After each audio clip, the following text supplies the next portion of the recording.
hari pemindahan tanaman cabai dan terong.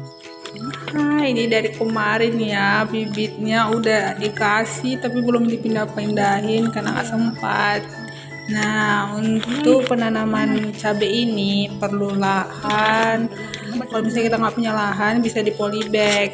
Nah, ini campurlah pupuk, terus ada tanah, dicampur, terus usahakan penuh sebenarnya. Cuma udah siap itu kita isi banyak ya, sebanyaknya.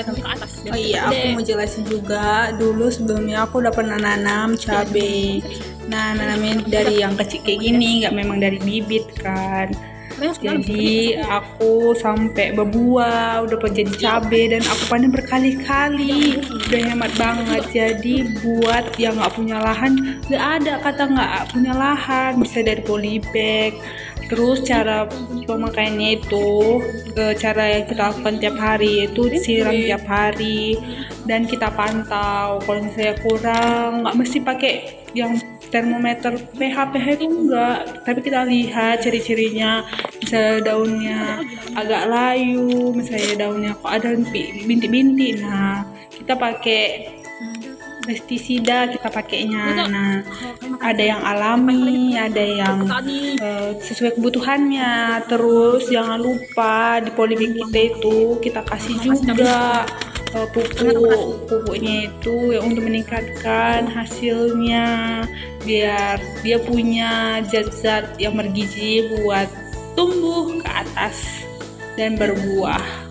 Terus aku pantau tuh kalau masih kecil-kecil.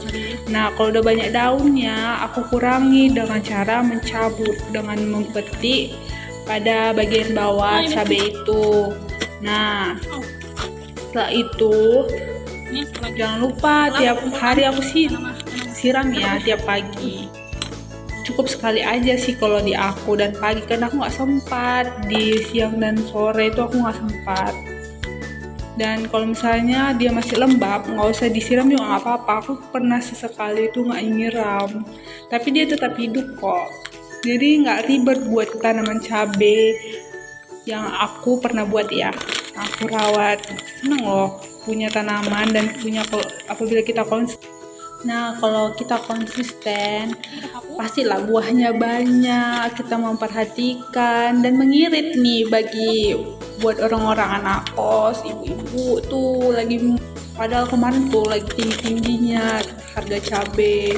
Terus jadi orang berpaling, jadi nggak pedes-pedes. Nah, kalau kita punya tanaman ini, udah ngirit banget.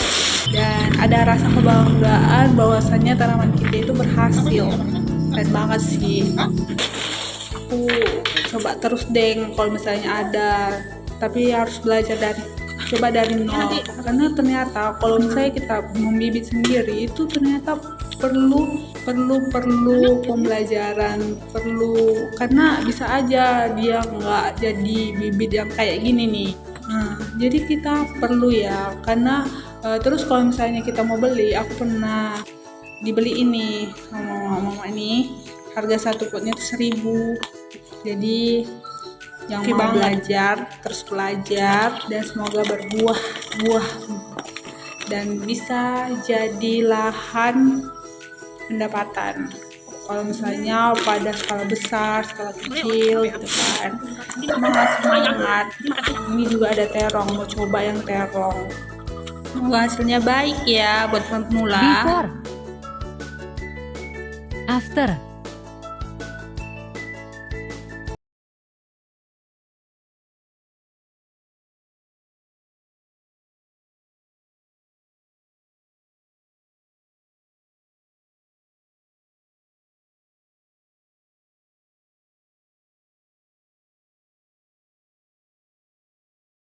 Bye bye.